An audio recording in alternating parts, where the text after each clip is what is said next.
You are enjoying the evolution of your desire. You've reached the place where the desire born within you is everything? Not yet. We keep going for it.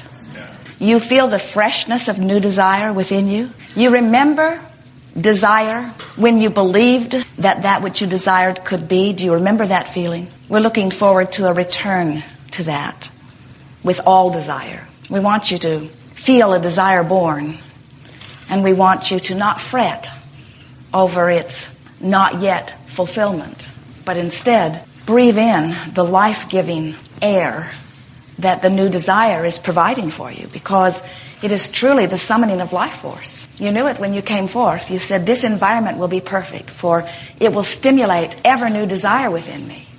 And you knew then that each desire would summon source.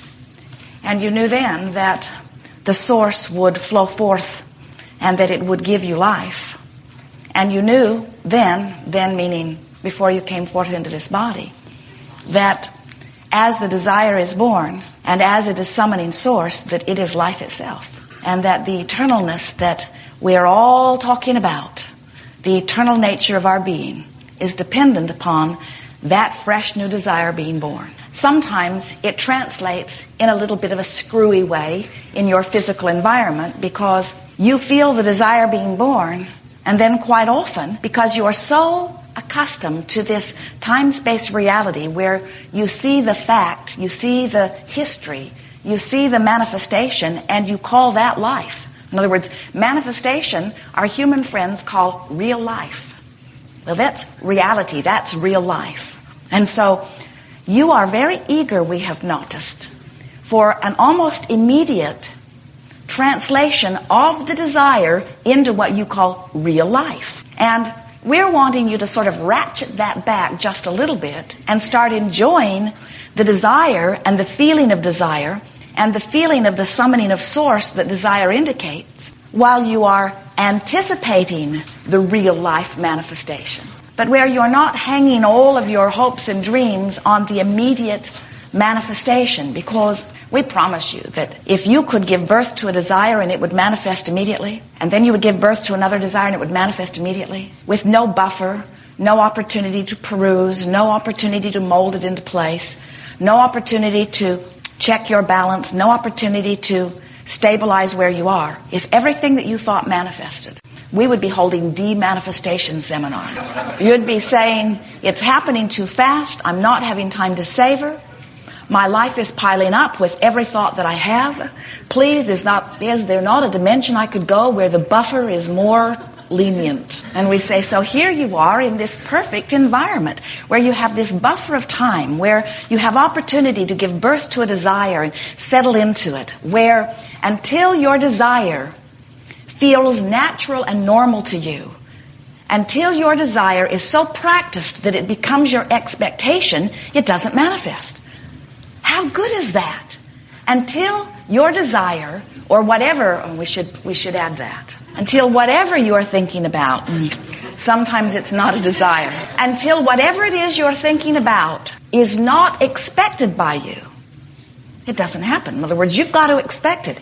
You have to practice the thought enough that it becomes the normal beating of the drum, so to speak, before it manifests. So if you have desires that aren't happening, they haven't manifested, and you are noticing that they have not happened, where is it, you say? It's taking too long, you say. So the habit of thought that you have about this desire is more about where is it, what's taking so long, why does she have it and I don't? How come I don't have it? Am I not worthy? What's gone wrong? Where is it? How come it isn't here yet? Maybe I can take a seminar that will bring this lost thing to me. Your expectation is a powerful thing, isn't it? Your expectation is the practicing of thought, which equals the practicing of vibration, which equals your point of attraction, which equals what manifests. You just can't get around it. In this glorious universe that is based on inclusion, which is all about law of attraction, you just can't think and feel one way and attract and let in another. It just can't be.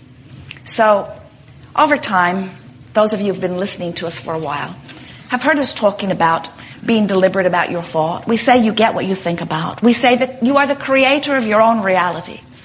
We tell you that Whatever you give your attention to causes you to offer a vibration. And whatever that vibration is being matched up by law of attraction. So what you think and what you feel and what you live is always a perfect vibrational match. And then we see you beginning to worry about your thoughts because you say, oh, I get what I think about and I have not been thinking some very good thoughts. And so now I'm a little worried about the thoughts I've been thinking. Cancel, you say. Try to suck the thought back in before law of attraction gets hold of it. And then we say, oh, dear friends, you have this buffer of time, and you say, oh, that's good. No, oh, that's bad. Oh, that's good. Oh, no, that's bad. You can't decide how you feel about the buffer of time. You would like it shortened. You would like it lengthened. I would like a long buffer of time when I'm thinking about things I don't want, and a very short buffer of time when I'm thinking about things that I do want. In other words, could I be the one exception in all of the universe, and can I just think however I want when you just give me what I write on this list? I'll just make you a list of things that I want, and just don't pay any attention to my point of attraction. Never mind what I'm doing vibrationally. Just give me what I want. My mother did, to a certain extent. She seemed limited. And so now we say to you, pay attention to the way you feel, because the way you feel lets you know what your point of attraction is. And for the most part, those of you who come to gatherings like this are living very good lives. The range between what you want and where you are is not so dramatic that you can't find your balance. Most of you are really fine-tuning. Most of you understand that when you want something and it hasn't yet manifested, that all you have to do is talk more about what it is you want and why you want it, and find the feeling place of having it, and practice the feeling of what it's like to be the liver of it rather than the one who is absent of it. And before you know it, it has made its way conveniently and easily and often amazingly through corridors that you did not see coming into your experience. The range of your emotions is an interesting one. We want to talk about it a little bit here today because your emotions are your indicator of your point of attraction. And they indicate two very important things. Your emotions indicate how focused your desire is. The longer you focus and the more specifically you focus, then the more precisely you summon the energy. If you have a hose with a big wide opening, you have a different spraying experience than if you narrow it to something more specific. And of course, the more volume of water that's flowing through the hose affects the distance with which it sprays and the power of the focus of the water. And the way you focus your desire is not different from that. The amount of desire you hold, in other words, how long have I wanted that, has to do with how much energy you summon. And how specifically you focus your desire has to do with how specific that force or that power, that energy that creates worlds, flows toward your desire. So that's one factor. The other factor is, once you're summoning this energy, what are you doing about letting it in? And that's the focusing too. In other words, when you really want something and you don't believe it, you're summoning it, but you're resisting it. So now it's like you've got this powerful hose that is focused, and you've got something blocking the spray, which is causing it to squirt all over the place. It's not allowing you to put it where you want it. And so things aren't turning out the way you want them to, and you can't figure out why. And we say the focusing mechanism is about wanting and allowing. It's about wanting and then bringing yourself into alignment with what you want. Now that's easy to understand. You know about focus. You focus cameras, you focus water, garden hoses. You get the sense of this focusing. So now we want to talk about your emotions in general. And we want to help you to remember that the better you feel, the more in alignment with your desire and with who you really are, you are. And the worse you feel, the more resistance you are introducing. You are extensions of source energy, and when you are allowing a wide open valve, when you are really allowing yourself to be in vibrational concert with who you are, the energy flows through you comfortably and you feel wonderful. And under those conditions, the more powerful your desire, the more energy flows comfortably through you. In other words, you can create castles or buttons. It does not matter what your object of attention is. when you are wide open to the energy, summoning it through the power of your desire and not resisting it through contradictory thought, you are powerful beings. And that's who you are. That's what you planned to do when you came forth here. Not because this world is broken and needs to be fixed, but because you are creative genius and it is great fun to identify your own personal desires, beat the drum of them, get your vibration going about them, summon toward them, and then watch the universe in all of its cooperative forces align circumstances and events for the fulfillment of your desire, because you are genius creators worthy of anything that you can conjure.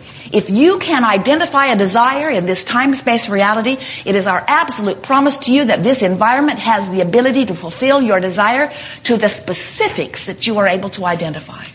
There is nothing that will ever go unanswered, ever. When you ask, it is always given every single time. So in this range of emotions, there is this ecstasy, this passion, this love, appreciation, this really being who you are, the natural state of you.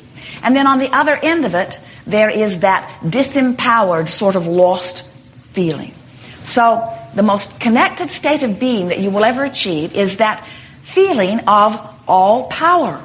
It's that feeling of being blessed, adored, worthy, and wanting. It's that feeling of whatever I am wanting, I have the ability to achieve. You are freedom-knowing beings. And on the other end of that emotional, vibrational spectrum is the feeling of powerlessness. So those emotions feel like grief. They feel like betrayal. They feel like powerlessness.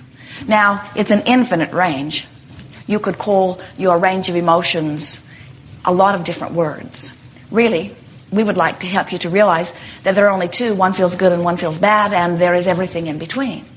And we want you to begin to realize that in these words or states of being or moods that you call emotions, there are vibrational ranges of allowing or resisting. That as you pay attention, you can tell where you are along that vibrational range. So sometimes something will happen in your environment to you or to someone you care about. And as this thing happens, and you focus upon it for a while, you feel strong negative emotion that we would call the opposite of that empowered, worthy feeling that is really who you are. And that emotion you might call grief. It's that sort of emotion where you can't get any air. You feel suffocated. And so some bright, shiny, well-meaning student of Abraham sees you in your depression and points out to you that you are the creator of your own reality, and that depression is going to get you nowhere, and you should shape up. You should seek joy. And what you'd really like to do is just take a gun and kill them. Because hard as you try from that depression, from that strong disallowance of who you really are, in that vibrational funk that for whatever reason you find yourself, you do not have access to ecstasy. You don't have access to passion. You don't have access to appreciation or to joy. You don't even have access to irritation. You don't even have access to overwhelmment. In other words, from that deep vibration, any more than when you turn on your radio, you can hear a song played that is being broadcast from one frequency while you've got your tuner set to another. In other words, it just doesn't line up. There is no connection.